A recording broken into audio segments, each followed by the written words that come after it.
Yeah, and now we're jumping into the first game of the wild card stage. It's gonna be KBG going up against S2G.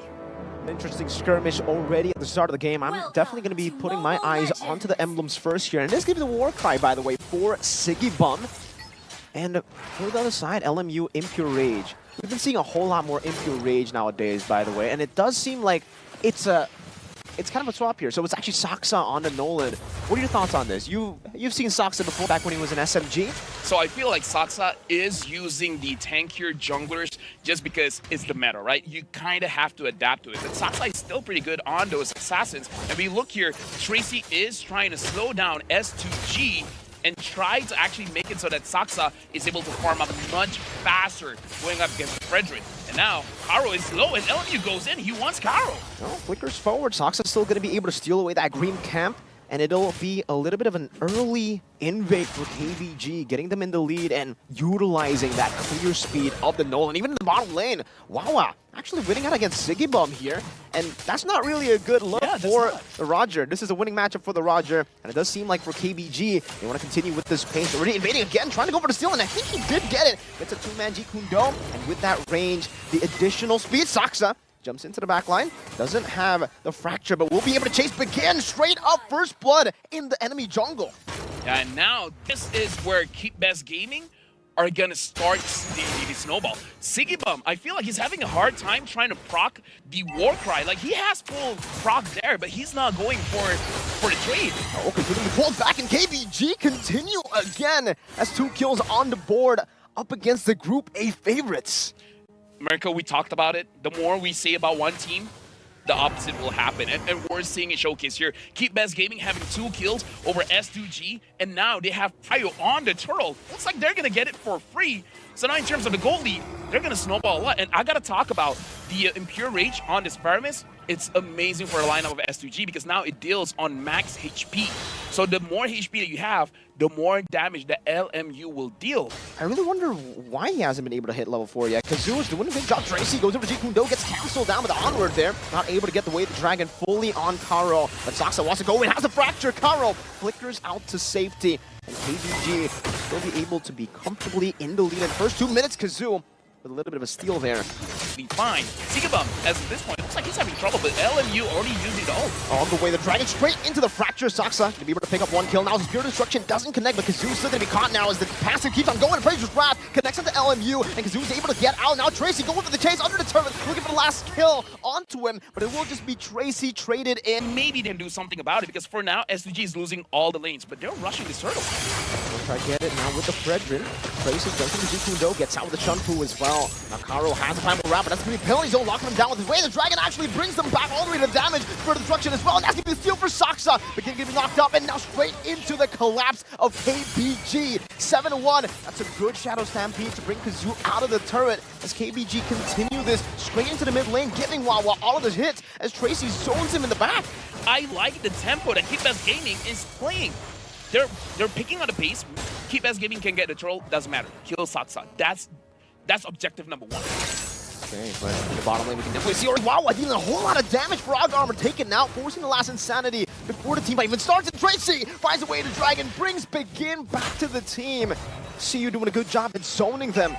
KBG, good destruction up top. It hits, and he goes for it. Now with the Spirit of Misery as well, forcing to purify out of Sigibum. Won't be able to go for the turret. And Wawa continues this chase, has another Abyss Walker, but he decides not to overextend. A free turtle over to KBG, and Kazoo will be able to secure that now. Saksa puts on some damage. Karo as well in the mid lane, forced back. It's going to be a free tier 1 to KBG. This is not good because S2G, the way that they draft, they have the export to go up against the Turizla. They got the Roger first pick. 100% they wanted to win the lanes. The fact that they did not win the lanes is very tough. Buff given. Begin still able to steal it away, but look at the damage just from the Ghost versus the Fell. Oh, Karo goes for Earth Shatter now, gets knocked up. No. Oh, even Kazoo gets cancelled. Dash away from that onward, or rather from that Jeet Kune Do with the onward. And LMU continues this with the Stampede. That glowing wand, man. Let's talk a little bit about that, right? The new changes to the glowing wand, you kind of have that NOD effect as well. Now you got the life bane, so that the healing, the sustain coming in from S2G is going to get cut in half.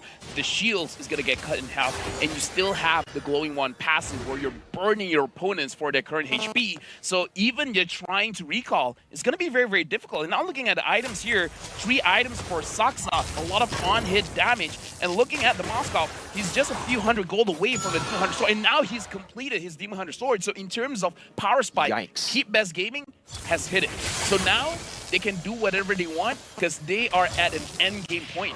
Okay, Tracy walks up again, just trying to zone them away. Lunar's doing a lot of damage. By the way, Wawa, the fact that he hasn't hit the DHS before, and it kind of looked like he did already. Oh, yeah. Dealing so much damage. Lunar is so far behind.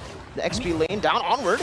Oh, not able to connect there, not even able to go for the Earth Shadow. Gets pinned down to the wall by the Spear of Misery, and LMU just bursts him down with a Ghost Burster. Say goodbye to the Faraga armor, to Spirit Destruction. I don't think he wants to take it though, just wants to go for the turret in the bottom lane. That's another tier 2 with Karo dead right as the Lord's gonna spawn in the game. You know what's the difference maker here for Wawa? Is that he has the Inspire, man. Usually in tournament play, we see the Flickers, we see the Purifies. So Wawa understands that he has to go big or he's gonna go home. So he goes for the Inspire. And I feel like the Inspire is the reason why he's been winning the lane. And in the team fights, even without the Demon Hunter sword, you see a lot of damage. And he's very generous at proccing the Inspire whenever a fight looks like it's gonna break out. He will use it just to zone people away. I think now for Siggy Boom, the fact that he's down, he only has a Windtalker and a Sky Piercer. Not even the Endless Battle just yet. Meanwhile, the scaling hero, Wawa, on that Moscow. Hold up, LMU. Walks up the Stampede. Tracy's doing a good job. He's getting out of these taunts, Earthshatter DCC with the Shun Fu. And we've had a talk off stream, about how good the Cho is. Yeah.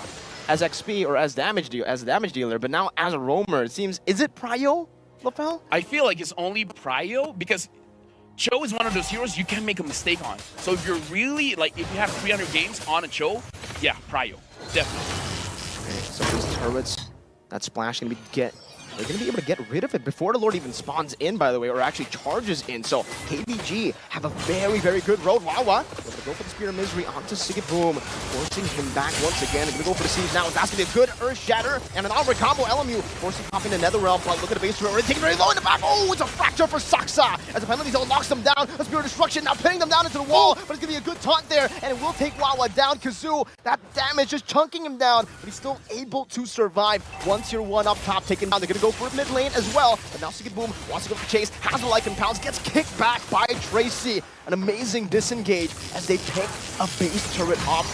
Lord, Blast Insanity in the 1v3 with the Faraga armor. Tracy's still able to get Kundo out of it.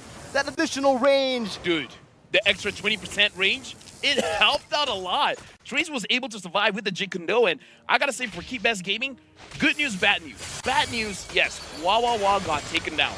The good news is that he did not have any kills. So even though he was taken down, he didn't transfer any shutdown gold. So now we see the goal difference. There is not much goal difference that S2G was able to get back because now it's still around 8,000, 9,000 gold lead for Keep Best Gaming. So it's still them controlling the entire match. So if Wawa had 3 kills, perhaps they would have swung for S2G. But the fact that he had 0 kills, not much has changed. Interesting. Trying to walk up here, Kazoo. They're going to be zooming them and holding them off, but it's 10-3. A 9,000 gold lead in the first 11 minutes of the game as they just play it so disciplinedly at this point. They're just freezing up the waves. Looking at the item, Saksa is already full build. He even has a Rose Gold meter to make sure that he doesn't make a mistake. Perhaps he's going to sell it off for an immortality in case things go wrong. Looking at the items for Roger, he has 3 items as well. He has the Sky Piercer. The only thing is that he does not have any stacks, and this is where we see Sky Piercer's nerf actually being a big factor from 6% now to 4%. It's going to be more difficult for S2G to drop down Keep Best Gaming for the lethality to proc. So, yeah, Siggy Boom with 0 kills is going to be rough. And they can't even walk up, not here. KBG pick up a free Enhanced Lord in the 12th minute of the game. 0 turtles, 0 lords, 0 turrets, no objectives whatsoever for S2G. just say, Mirko, your vlog asking every single caster what their opinion is, it's gonna do well. I feel like it's gonna do well. It's gonna be very, it's gonna be very commentated. I think so, you know, like, especially now considering Sigiboom in the 12th minute has finally gone the Milfic Roar. It looks tough for them to pull off this defense. They do have a Yeve, by the way, so let's see how they go at it on the siege. Tracy walking up again onto Kazoo, who's still able to go disengage for a bit, but that's 2 tier 3s taken out, 2 base turrets taken out. KBG gonna go again. Range C, oh my god! That's the way the Dragon bringing him back with the flicker. Spirit Destruction into the back line as well. He decides to go for it. No, just go straight for the base. And KBG win out game number 1. KBG, man, coming up. Like I said, from the previous wildcard, they're like, you know what, we want to be #1 in the group. This time, they're going to prove it.